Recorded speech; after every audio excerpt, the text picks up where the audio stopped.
Au nom du Père, du Fils et du Saint-Esprit, mes bien-aimés, nous arrivons au moment où nous nourrissons nos âmes avec la parole de l'Éternel. Je vous invite à la prière.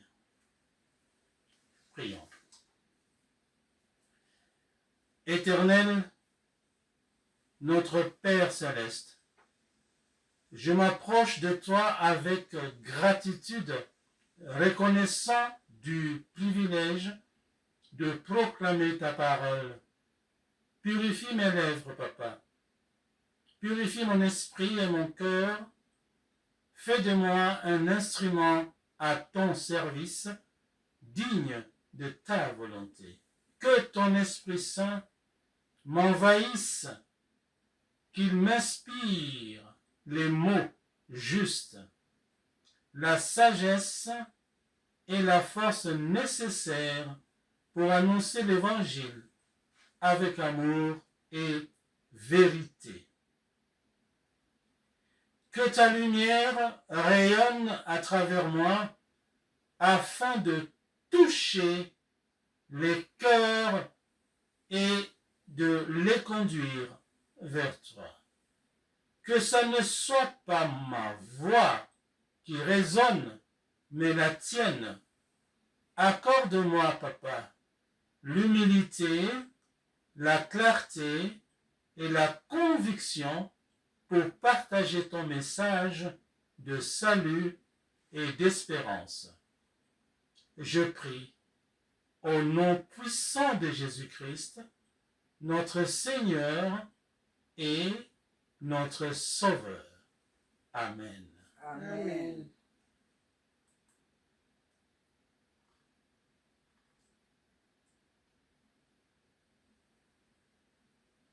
Au nom du Père, du Fils et du Saint-Esprit, que la paix de notre Seigneur Jésus-Christ soit avec vous. Mes bien-aimés, nous poursuivons notre exploration de l'Évangile selon l'apôtre Jean. Aujourd'hui, nous sommes arrivés à notre 17e leçon, qui a pour sujet l'amour éternel de Dieu révélé. L'amour éternel de Dieu révélé. Mes frères et sœurs, pour approfondir le sujet de notre 17e leçon, nous allons nous appuyer sur le texte qui est écrit dans l'évangile de l'apôtre Jean, et nous lirons les versets 14 à 16. Et pour la lecture, nous allons demander avec respect à notre sœur Rosalie de lire le texte sacré. Et je prie celles et ceux qui le peuvent de bien vouloir se lever pour honorer la parole de l'Éternel. Merci. Voici la parole de Dieu écrite dans Jean, chapitre 3, versets 14 à 16. Et Moïse éleva le serpent dans le désert. Il faut de même que le Fils de l'homme soit élevé, afin que quiconque croit en lui ait la vie éternelle. Car Dieu a tant aimé le monde qu'il a donné son Fils unique, afin que quiconque croit en lui ne périsse point, mais qu'il ait la vie éternelle.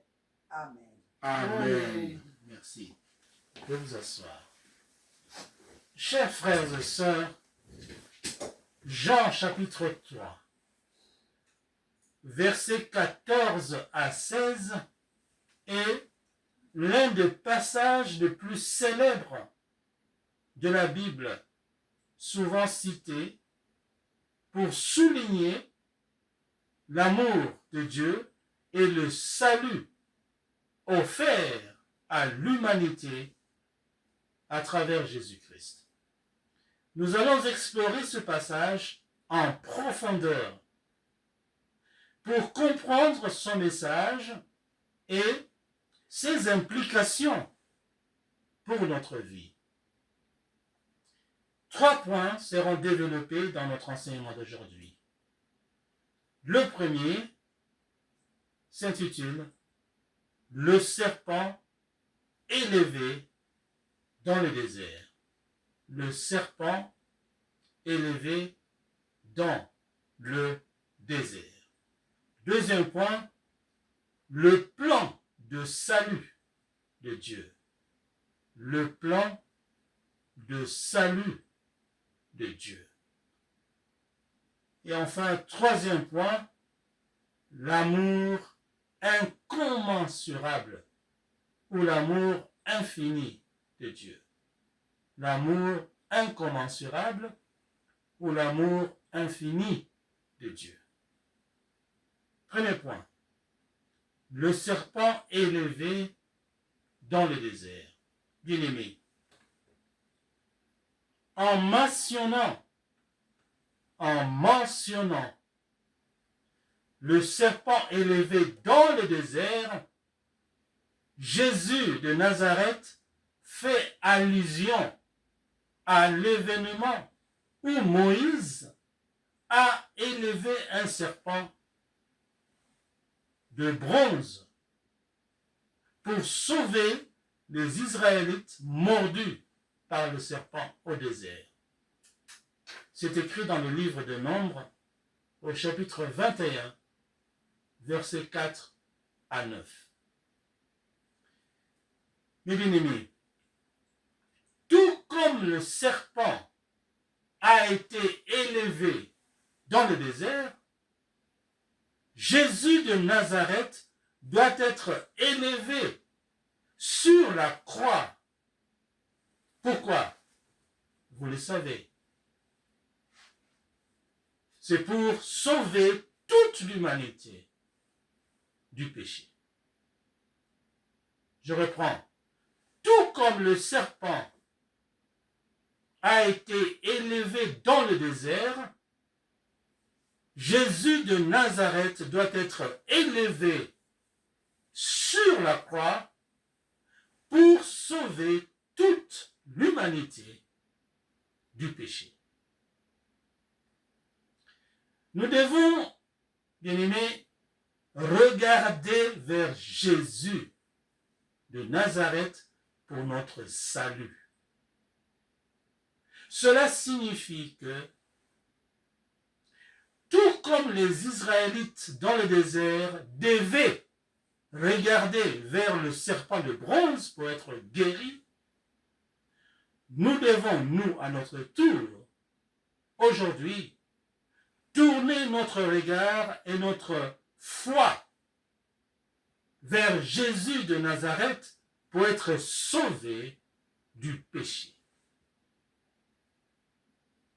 En d'autres termes, c'est en croyant en Jésus de Nazareth et en son sacrifice sur la croix que nous recevons le pardon et la vie éternelle. Jésus est le centre de notre foi et la source de notre salut.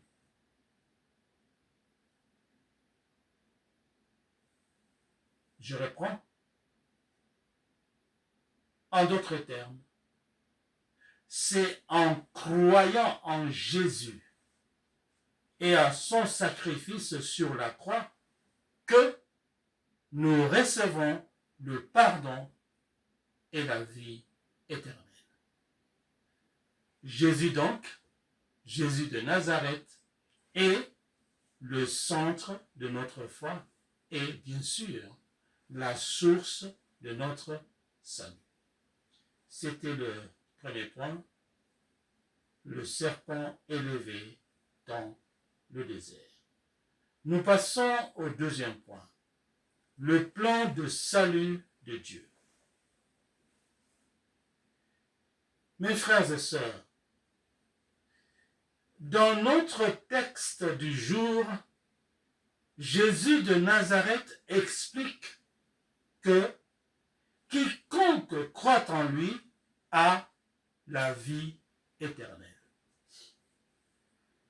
Chers frères et sœurs, la foi en Jésus-Christ n'est pas seulement une croyance intellectuelle, pas du tout, mais une confiance totale en lui, une confiance totale en Jésus-Christ. Pour, bien sûr, notre salut. Une confiance totale en Jésus-Christ pour notre salut. Mes frères et sœurs, il y a une grande différence entre la croyance intellectuelle et la confiance totale en Jésus-Christ pour notre salut. C'est quoi la différence? Commençons par la croyance intellectuelle. La croyance intellectuelle est une reconnaissance mentale, une reconnaissance mentale. C'est le fait de savoir ou d'accepter intellectuellement que Jésus est le Fils de Dieu et qu'il est venu pour sauver l'humanité. Cela peut inclure la connaissance des enseignements de Jésus, de ses miracles et de ses œuvres. Intellectuellement, on peut le connaître en lisant la Bible, tout simplement. La croyance intellectuelle, malheureusement, a des limites. La croyance intellectuelle a des limites. En fait, cette simple reconnaissance mentale ne change pas nécessairement la vie d'une personne. C'est écrit dans la Bible. Beaucoup diront Jésus, Jésus, Jésus. Je t'ai servi, je t'ai suivi. Jésus leur dira quoi? Je ne vous connais pas. Parce qu'ils avaient une croyance intellectuelle. En fait, en effet, la personne peut savoir qui est Jésus-Christ sans pour autant avoir une relation personnelle avec Jésus de Nazareth ou se sentir transformé par le message de Jésus. Ça, c'est la croyance intellectuelle. On n'est pas transformé. On continue à commettre des péchés. Alors qu'on croit que Jésus est Fils de Dieu. Mais on continue à pécher. Ça, c'est une croyance intellectuelle. Alors, c'est quoi la confiance totale en Jésus-Christ pour notre salut? La confiance totale en Jésus-Christ pour notre salut, c'est un engagement personnel. J'insiste, c'est un engagement personnel. Ne viens pas ici pour le frère José, pour la sœur telle, pour le frère tel. Tu viens ici, dans l'église, dans cette chapelle, pour entretenir ta relation avec Jésus. Pas avec une autre personne. Sinon, ça devient de l'idolâtrie. Donc, la confiance totale en Jésus-Christ pour notre salut, c'est un engagement personnel.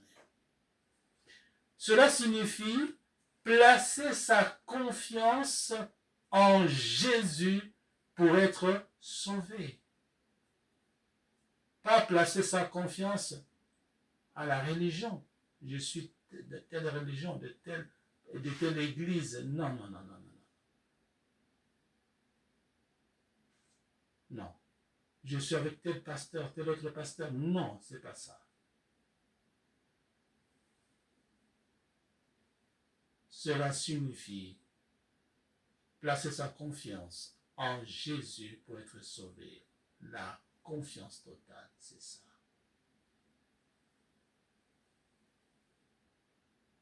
Bien sûr, non seulement en croyant qu'il est le Fils de Dieu, mais en dépendant de lui pour notre salut. Nous devons dépendre totalement que de Jésus de Nazareth pour notre salut. Pas du pasteur, pas de l'église, pas de la religion. Pour être sauvé, il faut dépendre totalement de qui? De Jésus de Nazareth. C'est une attitude de cœur. C'est une attitude de cœur où nous acceptons de suivre ses enseignements et de vivre selon les principes de Jésus. Donc quelqu'un qui croit vraiment, qui a une confiance totale en Jésus-Christ, vit selon les principes de Jésus. Il faut vivre comme Jésus a vécu sur la terre. Là, on peut dire que tu as une confiance totale en Jésus-Christ. Il faut changer. Il ne faut pas prier et continuer à commettre des péchés. Ça ne marche pas. Ça, c'est la croyance intellectuelle. Mais la confiance totale en Jésus, il faut changer de mentalité, changer de comportement, vivre comme Jésus a vécu sur la terre. C'est notre modèle, Jésus de Nazareth. Notre modèle.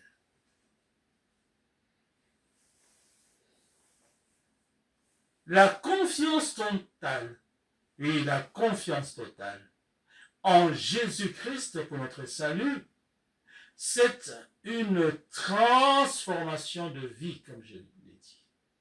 C'est une transformation de vie. Cette confiance mène à une transformation intérieure, mais aussi extérieure. Les gens doivent le voir, cette transformation. Elle affecte nos décisions, cette transformation affecte nos décisions, nos actions et notre manière de vivre. Elle implique une relation personnelle avec Jésus-Christ. Une relation où nous le reconnaissons, c'est-à-dire où nous reconnaissons Jésus de Nazareth comme notre unique Seigneur et Sauveur, et nous nous reposons sur sa grâce et sur son amour. C'est ça, c'est ça, c'est ça. Avoir une confiance totale en Jésus-Christ. Je continue, parce que c'est très important. Il y en a qui prient, qui disent Jésus, Seigneur, notre Sauveur, mais ils continuent à vivre comme les païens. Voilà pourquoi j'insiste là-dessus. La confiance totale en Jésus-Christ pour notre salut, c'est une espérance et une assurance. Les mots sont bien choisis. La confiance totale en Jésus-Christ pour notre salut, c'est une espérance et une assurance. En fait, avoir une confiance totale en Jésus de Nazareth signifie aussi avoir l'assurance du salut. Avec Jésus, c'est sûr que je serai sauvé. Il faut l'avoir dans ton cœur. Avoir une confiance totale en Jésus signifie aussi avoir l'assurance du salut et de la vie éternelle. C'est croire que par sa mort et sa résurrection, Jésus-Christ a payé. Il a payé le prix pour nos péchés et nous a ouvert la voie vers la vie éternelle avec Dieu. C'est cela. Croire vraiment en Jésus-Christ, avoir une confiance totale en Jésus-Christ. En résumé, la foi en Jésus va au-delà d'une simple compréhension intellectuelle. Elle exige une dépendance totale envers Jésus de Nazareth et une vie transformée par sa présence dans notre cœur et son influence. C'est cette confiance qui nous mène au salut et à une relation profonde avec Dieu. Chers frères et sœurs,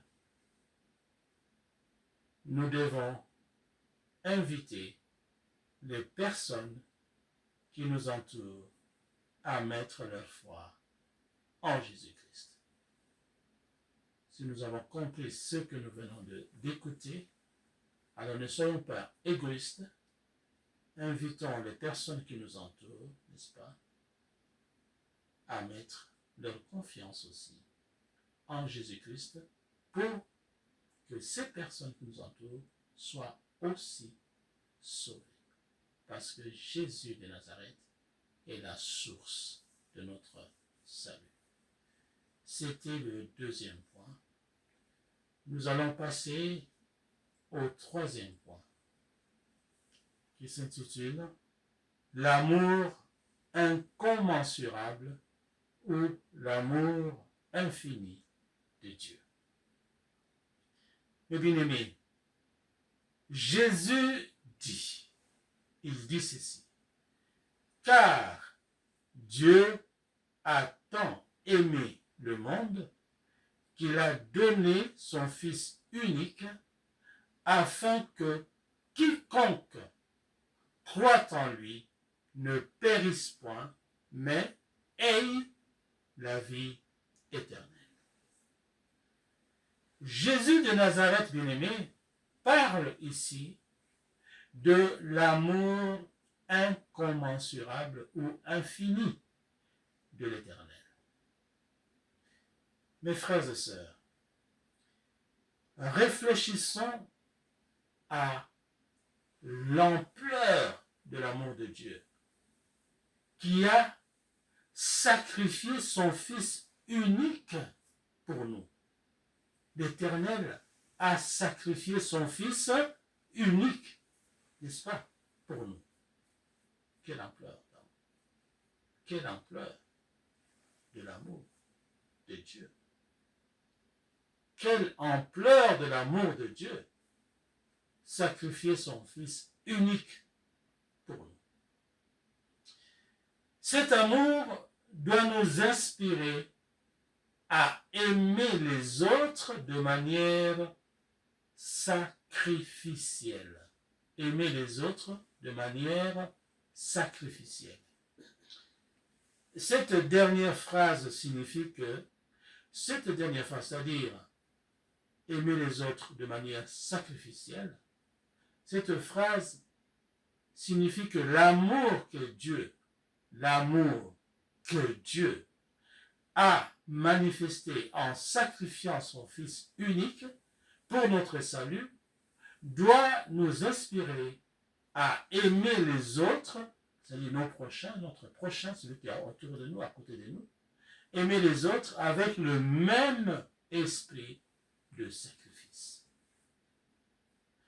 Voici quelques aspects de cet amour sacrificiel. C'est quoi vraiment? C'est quoi l'amour sacrificiel? Voici quelques aspects. Premier aspect, donner de soi-même. Donner de soi-même. L'amour sacrificiel signifie bien sûr, comme je viens de le dire, donner de soi-même. Cela signifie donner. Donner quoi? Donner du temps et de l'énergie. Donner du temps et de l'énergie. En fait, aimer les autres de manière sacrificielle signifie être prêt à consacrer du temps et de l'énergie pour aider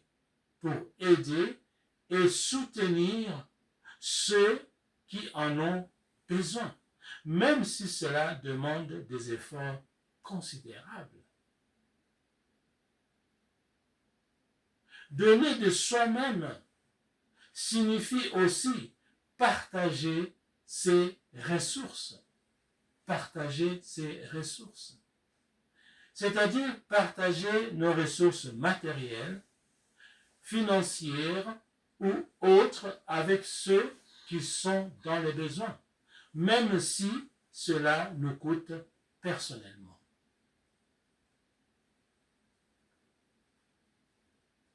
C'était le premier aspect. Donner de soi-même.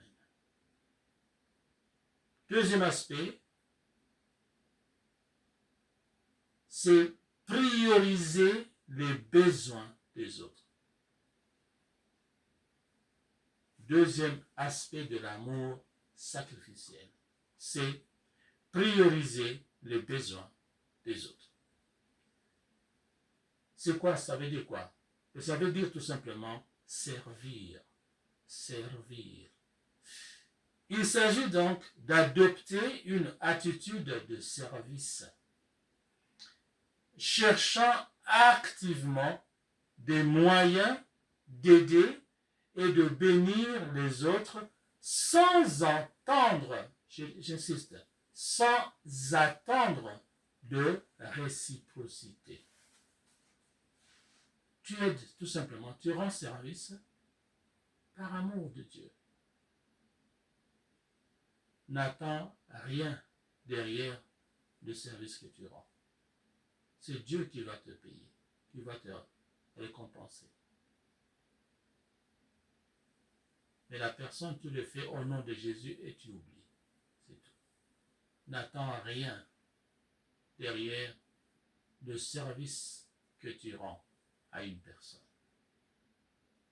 Pas de calcul, pas de stratégie, pas de manipulation, pas d'influence. Aide tout simplement au nom de Jésus-Christ. Et Jésus de Nazareth te le rendra. C'est ça l'amour sacrificiel. Le deuxième aspect de l'amour sacrificiel. Le troisième aspect de l'amour sacrificiel, c'est le pardon et être patient. Le pardon et être patient.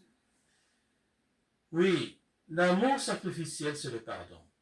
Aimer de manière sacrificielle, mes bien-aimés, implique de pardonner les offenses et de ne pas garder de rancune,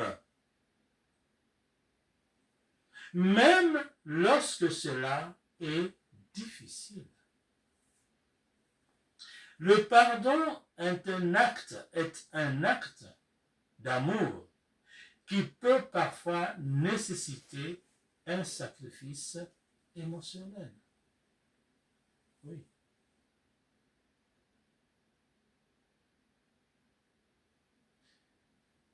L'amour sacrificiel, mes bien-aimés, c'est aussi la patience. La patience. Cet amour requiert également de la patience et de la compréhension envers les autres.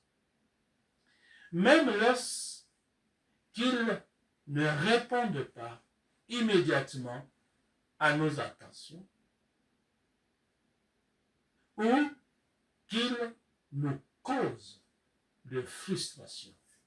C'est pas évident. Il faut tenir bon. C'est ça l'amour sacrificiel. Quatrième aspect, c'est l'amour de Christ. L'amour sacrificiel doit refléter l'amour de Christ. J'insiste là-dessus parce que il faut changer pour arriver à établir une relation personnelle avec Jésus. il faut changer de mentalité. C'est pourquoi je vous donne tous ces aspects-là. Ce sont ces comportements qui font qu'on devienne un vrai adorateur de l'Éternel. Quatrième aspect de l'amour sacrificiel, c'est quoi? C'est refléter l'amour de Jésus. L'amour sacrificiel, mes bien-aimés, c'est suivre. Suivre l'exemple de Jésus de Nazareth. En fait, l'amour sacrificiel que nous montrons aux autres doit refléter l'amour de Jésus qui s'est donné, Jésus de Nazareth, qui s'est donné lui-même pour nous. Il s'est donné, il est Dieu. Il pouvait faire un petit geste, lever seulement les doigts. Et on n'allait pas le sacrifier, on n'allait pas le crucifier. Hein. Mais il a tout permis. Par amour à qui? À nous.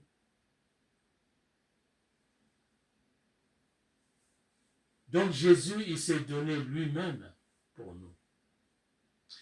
En agissant ainsi, nous montrons aux autres un aperçu de l'amour inconditionnel de Dieu.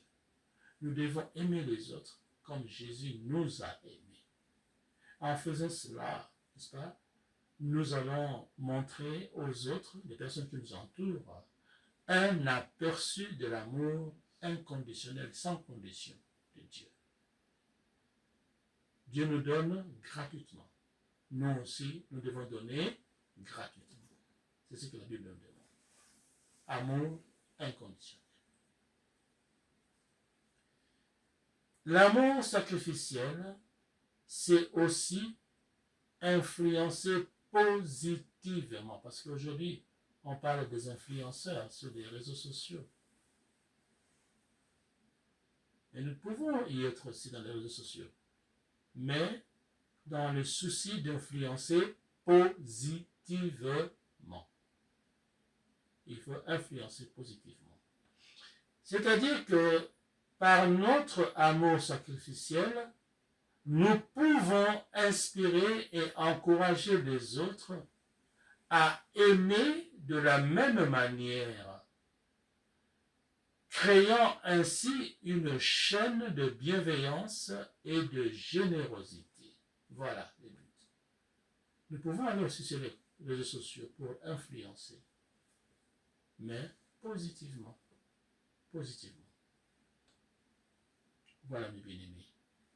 En résumé, aimer les autres de manière sacrificielle signifie suivre l'exemple de Jésus de Nazareth en donnant de soi-même, ça c'est un, en priorisant les besoins des autres, ça c'est deux, en pardonnant et en étant patient, c'est trois, et quatre, en reflétant l'amour de Christ dans nos actions quotidiennes.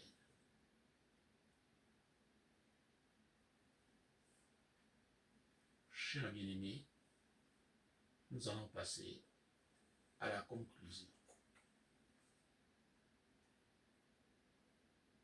Le texte écrit dans l'évangile de l'apôtre Jean, au chapitre 3,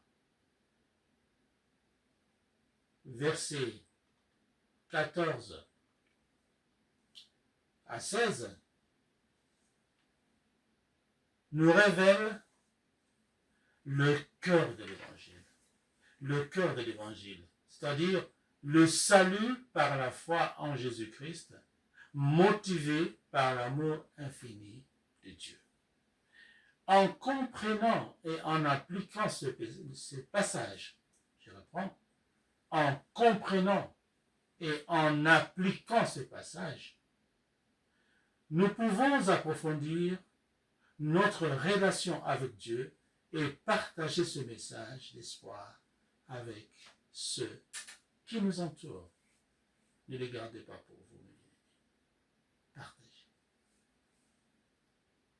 Parce que Jésus est la seule source du salut. Alors voici ma recommandation finale. Pour ancrer ce message dans votre vie cette semaine, je vous demande 3 choses.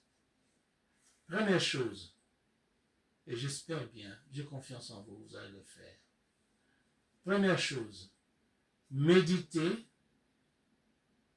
sur Jean chapitre 3, verset 16. Le verset 16. Cette semaine, lisez ça tous les jours, et méditez là-dessus. Chaque matin, en vous demandant comment puis-je vivre cet amour aujourd'hui, vous lisez et vous vous dites comment puis-je vivre cet amour aujourd'hui. Deuxième chose que je vous demande à faire cette semaine,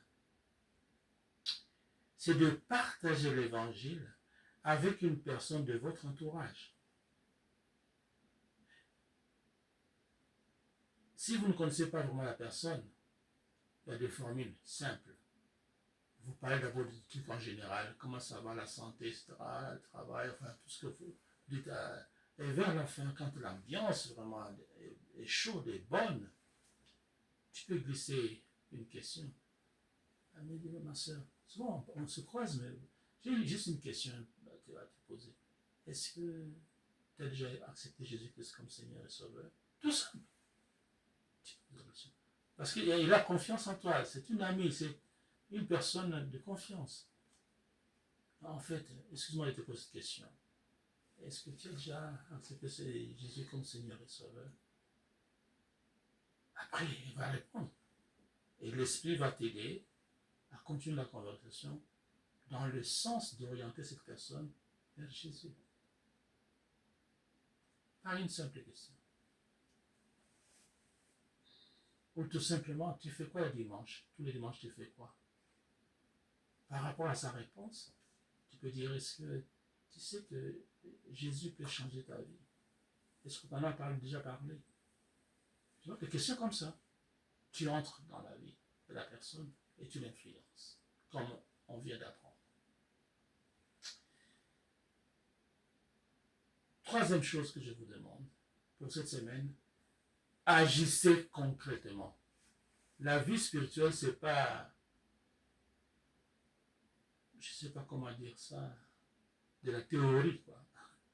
Tu écoutes les prédications, mais tu ne changes pas, tu ne pratiques pas, non. Il faut pratiquer. Donc, agissez concrètement. C'est cela que ça veut dire. Donc, choisissez un domaine, soit le pardon, soit la générosité, soit le temps de prière, n'est-ce pas?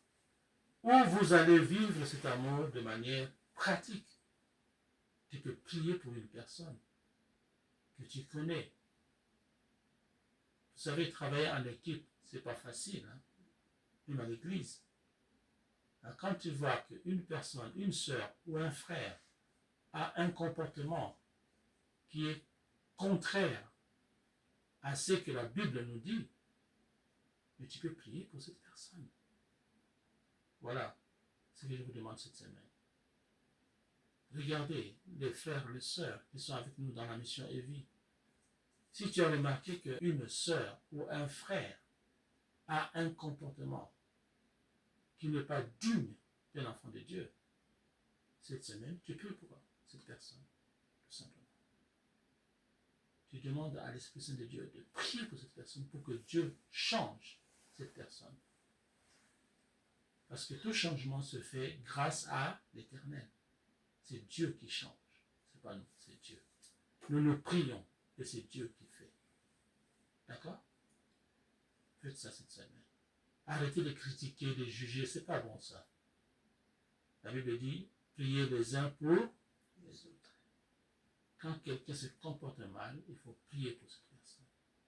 Ne le jugez pas, ne le condamnez pas, parce que nous sommes encore dans le temps de la grâce. Le jugement viendra après. Mais là, c'est la grâce. Le jugement viendra à la fin des temps. C'est Jésus qui viendra juger les bons et les mauvais. Ce n'est pas notre travail. Ce n'est pas notre devoir de juger. Nous, ce qu'il faut faire, c'est prier les uns pour les autres. Faire de toutes les nations les disciples de Jésus. Voilà mes 3 recommandations pour cette semaine, et que l'Éternel bénisse sa parole par le saint et puissant nom de Jésus de Nazareth. Amen. Amen. Amen.